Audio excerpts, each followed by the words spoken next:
বাংলা কেবল একটি ভাষা নয়, এটি আমাদের স্বাধীনতার প্রথম বীজ। মায়ের মুখের ভাষা বাংলাকে পাওয়ার জন্য ১৯৫২ সালের ২১শে ফেব্রুয়ারি ঘাতকের বুলেটের সামনে বুক পেতে দেয় সালাম, রফিক, বরকত, জব্বার সহ অনেকে।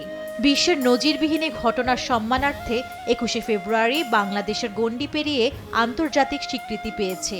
বিশ্ববাসী শ্রদ্ধা ভরে পালন করছে আন্তর্জাতিক মাতৃভাষা দিবস।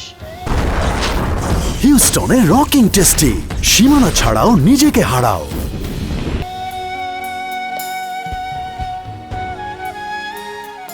অথচ বর্তমান প্রজন্মের অনেকের মধ্যে শেকড়ের সে আঞ্চলিক ভাষায় কথা বলতে দেখা যায় কিছুটা জড়তা। যেইভাবে কথা বলতেছি আমার বরিশালে যে ভাষা, সেইভাবে কথা বলতে গিয়ে চিন্তা করি যে মানুষ আসলে আমাকে কিভাবে নিবে, তাদের জাজমেন্ট, তাদের দৃষ্টিভঙ্গি কীরকম হবে। রেডিও টেলিভিশনের মতন করে আমি নাকি কথা বলছি। এরপরে আমি কুষ্টিয়ার মতো করে কথাকথি শুরু করলাম। হ্যাঁ, এরপর দেখা গেল যে যারা আসলে আমার সাথে কথা বলতো না আগে, তারাও কথাকথি শুরু করলো। কারণ কি, এই যে উপভাষার সহজবোধ্যতা। আবার সময়ের বাঁকে বাংলা ভাষায় মিশে যাচ্ছে নানান ভাষা। ভাষা হচ্ছে জীবন্ত, ভাষা চলমান, এটা পরিবর্তনশীল, অনেক পারিভাষিক শব্দ আসবে, সেগুলো আমরা কিছুটা ইউজ করব, কিন্তু আলটিমেটলি গিয়ে নিজের ভাষার দ্বারস্থ আমাদের হইতে হয়। ভাষাগত পরিচয় আর আধুনিকতার মাঝে ভারসাম্য খুঁজছেন শিক্ষাবিদরা।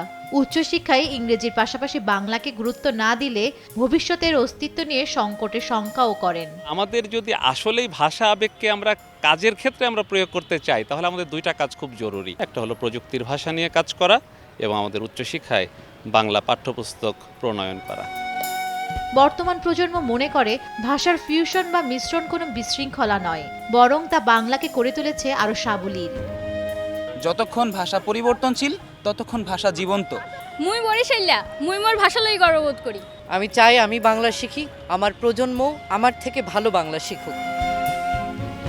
জান্নাতুল মোহনা, দেশ টিভি, ঢাকা।